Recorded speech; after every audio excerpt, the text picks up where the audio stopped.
Bismillahirrahmanirrahim. Assalamualaikum warahmatullahi wabarakatuh. Selamat sore Ibu Bunga, selamat sore teman-teman Prodi Akuntansi. Saya Slamet Abdul Aziz, nomor induk mahasiswa 2003 0101 0021. Saya akan mencoba untuk mempresentasikan mata kuliah Ekonomi Mikro untuk pembelajaran pertama dan materi pembelajaran yang kedua, yaitu mengenai yang pertama kita akan membahas mengenai ruang lingkup ekonomi mikro, kemudian yang selanjutnya mengenai permintaan dan penawaran. Yang pertama, ruang lingkup ekonomi mikro. Bisa kita jelaskan bahwa ilmu ekonomi merupakan ilmu yang mempelajari tingkah laku manusia untuk mendapatkan dan mengelola sumber daya, di mana sumber daya yang sifatnya terbatas. Kemudian turunannya adalah ada makroekonomi, yang merupakan cabang ekonomi yang mempelajari bagaimana perekonomian secara keseluruhan, baik pasar ataupun sistem yang lain yang beroperasi dalam skala besar. Makroekonomi mempelajari fenomena ekonomi secara luas, seperti inflasi, tingkat harga, tingkat pertumbuhan ekonomi, pendapatan nasional, produk domestik bruto, dan masalah perubahan pengangguran. Mikroekonomi juga mempelajari perilaku konsumen dan perusahaan serta penentuan harga pasar dan kuantitas faktor input barang jasa yang diperjualbelikan. Sistem ekonomi ada beberapa, kita bisa mengacu kepada beberapa pendapat para ahli, seperti pendapat menurut Adam Smith, ekonomi klasik, kemudian ada Karl Marx, ekonomi sosialis, kemudian ada Karl Marx mengenai ekonomi modern. Menurut Adam Smith, bahwa sistem ekonomi ada yang namanya sistem ekonomi pasar, dan yang kedua ada invisible hand. Yang dimaksud dengan sistem ekonomi pasar di sini bahwa di dalam pendistribusian dari awal produksi sampai distribusi dan konsumsi sepenuhnya mekanismenya menjadi haknya dari mekanisme pasar. Jadi sudah diatur dari mulai produksi sampai distribusi dan konsumsinya sepenuhnya mekanismenya dari pasar. Kemudian kalau invisible hand itu bisa kita terjemahkan sebagai pasar yang memiliki manfaat sosial yang tidak terduga. Jadi tidak bisa kita duga sebelumnya karena berkaitan dengan tindakan-tindakan dari individu yang ada di dalam komunitas itu. Kemudian yang kedua, pendapat dari Karl Marx, ekonomi sosialis. Di sini ada sistem ekonomi sentralistik, kemudian ada sistem ekonomi yang semuanya diatur oleh negara. Kita tahu bahwa sistem ekonomi sentralistik di mana peran pemerintah sangat dominan dan berpengaruh dalam pengendalian perekonomian. Kemudian pendapat yang sama yang disampaikan juga oleh Karl Marx bahwa ini yang disebut dengan ekonomi modern, yaitu sistem ekonomi campuran, di mana campuran antara ekonomi sentralistik dengan sistem ekonomi yang semuanya diatur oleh negara. Jadi di dalam sistem ini, semua permintaan dan semua penawaran akan mencapai keseimbangan, namun dalam pencapaian itu harus ada campur tangan dari pemerintah. Ini ekonomi modern, ya seperti yang disampaikan oleh Karl Marx.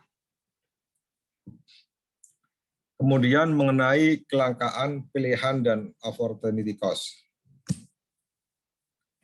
Konsep biaya peluang atau opportunity cost ini mengekspresikan hubungan dasar antara kelangkaan dan adanya pilihan.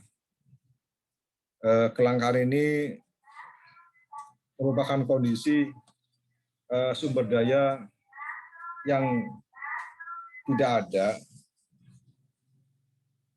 yaitu sumber daya yang cukup untuk memenuhi kebutuhan dan semua keinginan individu atau masyarakat. Jadi sumber dayanya itu ada, tapi sifatnya sangat langka dan terbatas. Kemudian yang kedua adalah kondisi pilihan, bahwa di sini keputusan yang diambil oleh individu dan masyarakat tentang penggunaan sumber daya yang langka. Jadi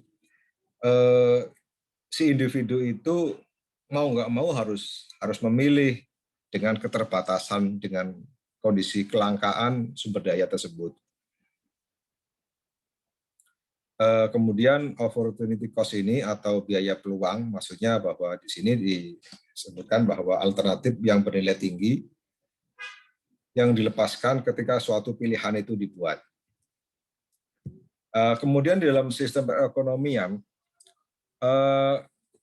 kita juga harus mengetahui terlebih dahulu apa, kemudian kapan, di mana, kemudian siapa, terus kenapa harus komoditas tersebut, dan bagaimana bisa diproduksi. Jadi komunitas apa yang akan diproduksi dan berapa jumlahnya, kemudian kapan komoditas tersebut akan diproduksi. Nah, kita juga memikirkan di mana produk tersebut akan diproduksi, siapa yang mengkonsumsi, kemudian di dalam perekonomian juga kenapa komoditas tersebut, kenapa bukan yang ini, kenapa bukan yang itu. Jadi adanya pilihan, jadi ada pertanyaan kenapa harus itu. Yang terakhir, setelah kita memilih suatu komoditas, kita juga harus tahu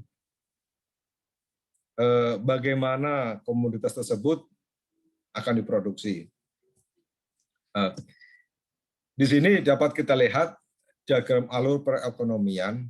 Ya, di sini yang menunjukkan bahwa garis biru ini merupakan jalur alur barang dan jasa.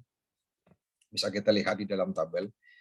Kemudian yang warna hijau yang menunjukkan pergerakan uang. Jadi arahnya antara alur barang dan jasa dengan pergerakan uang ini arahnya berlawanan. Jadi bisa kita lihat bersama di dalam tabel. Kemudian selanjutnya mengenai batas kemungkinan produksi. Batas kemungkinan ini sini bisa kita lihat di dalam kurva ini, kurva kemungkinan produksi, production possibility frontier. Jadi seperti kita lihat di sini ada yang mendatar ke kanan produksi pakaian, kemudian yang ke atas produksi untuk sepatu. Di sini dalam kurva ini dijelaskan bahwa kombinasi antara produksi sepatu dan produksi pakaian yang dapat diproduksi dengan jumlah sumber daya yang ada. Jadi bisa kita lihat di dalam tabelnya.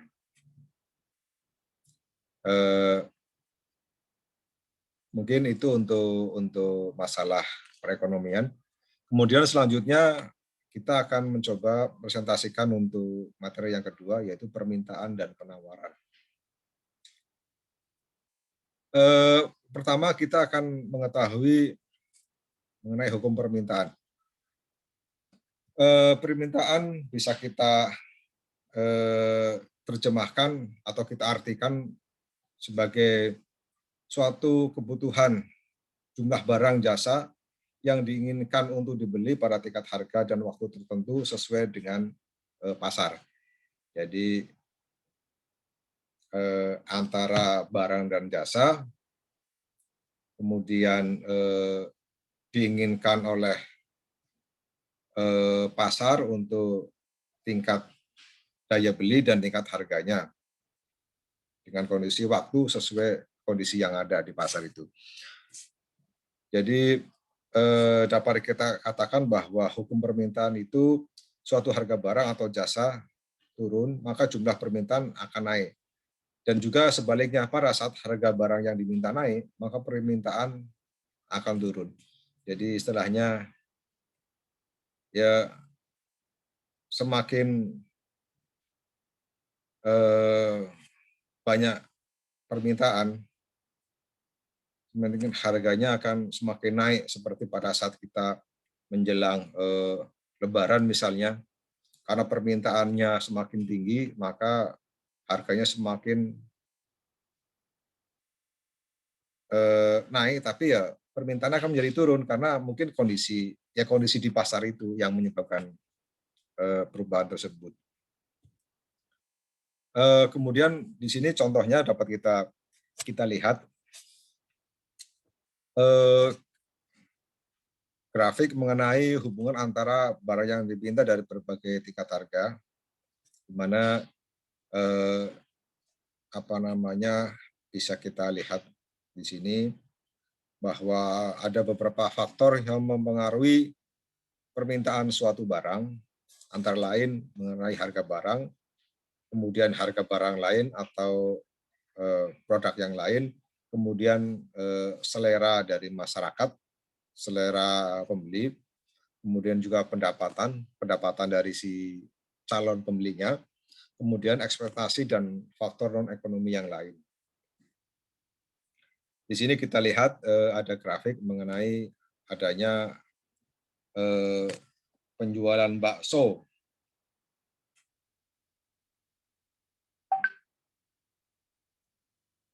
Bisa kita lihat bersama di dalam grafiknya.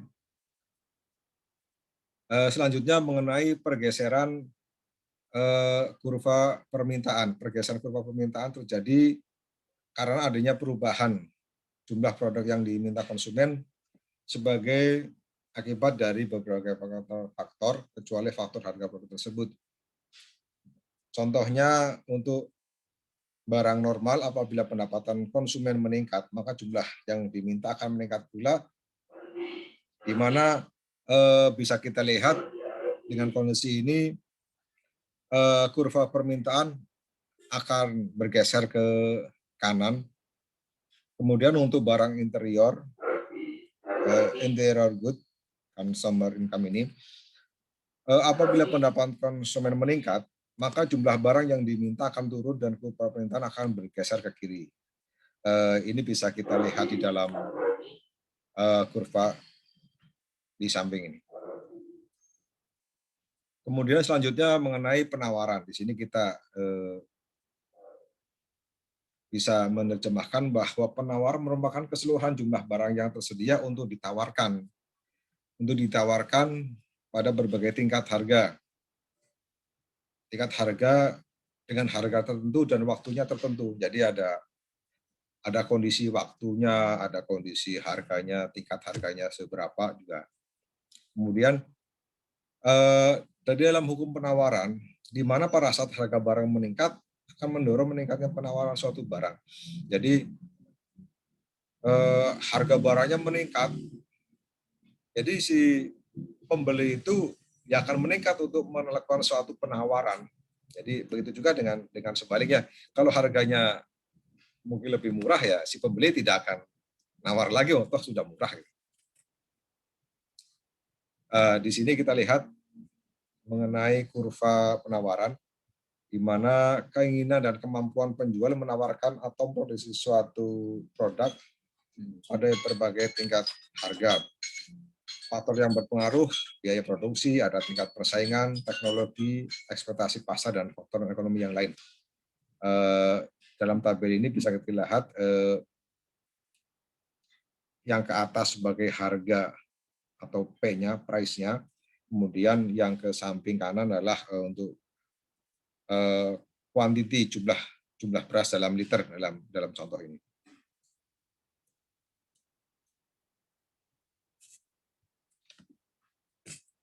Keseimbangan pasar. Selanjutnya mengenai keseimbangan pasar ini, di mana penentuan harga pasar, interaksi antara permintaan pasar dan penawaran akan menghasilkan harga keseimbangan pasar tersebut.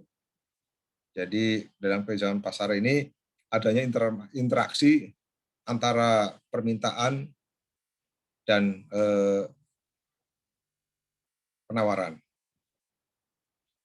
Ada beberapa faktor yang mempengaruhi dalam keseimbangan pasar, antara lain jumlah barang yang dipinta, kemudian ada biaya produksi, ekspektasi masyarakat, selera konsumen, dan daya beli dari konsumen.